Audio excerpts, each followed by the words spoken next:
troops loyal to President Nicolas Maduro have violently driven back foreign aid convoys from Venezuela's border, killing 2 protesters and prompting opposition leader Juan Guaido to propose that Washington consider all options to oust him.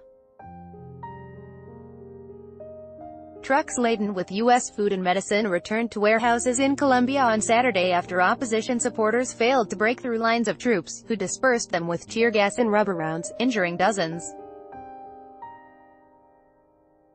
Witnesses said masked men in civilian clothes also shot at protesters with live bullets. "Today's events force me to make a decision, to formally propose to the international community that we must have all options open to secure the freedom of our country," Guaido said on Twitter.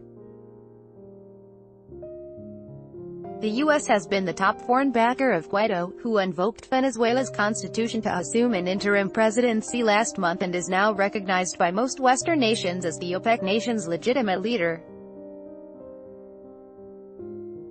President Donald Trump has in the past said military intervention in Venezuela was an option, though Guaido made no reference to it on Saturday.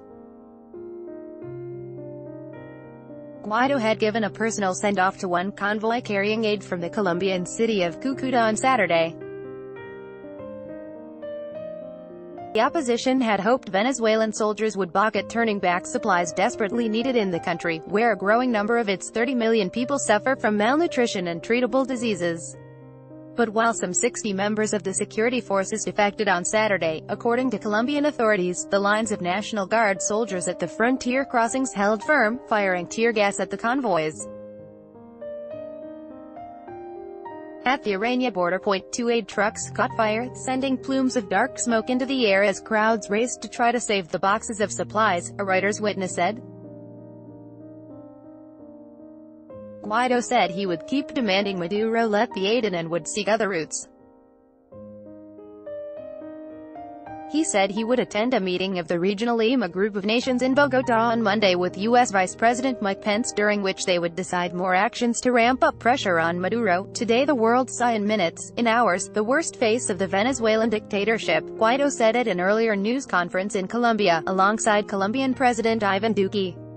Angered by Duque's support for Guaido, Maduro said he was breaking diplomatic relations with Bogotá and gave its diplomatic staff 24 hours to leave the country. Maduro denies his oil-rich nation has any need of aid and accuses Guaido of being a coup-mongering puppet for Trump. Washington has warned it could seek to impose tough new sanctions on Venezuela at Monday's summit if Maduro blocked the aid shipments. What do the Venezuelan people think of Donald Trump's threats? Get your hands off Venezuela. Yankee go home, Maduro told a rally of red-shirted, flag-waving supporters in the capital, Caracas. "He is sending us rotten food, thank you," Trump's national security advisor John Bolton said on Twitter that countries still supporting Maduro should take note of what they are endorsing, in a thinly veiled rebuke to China and Russia.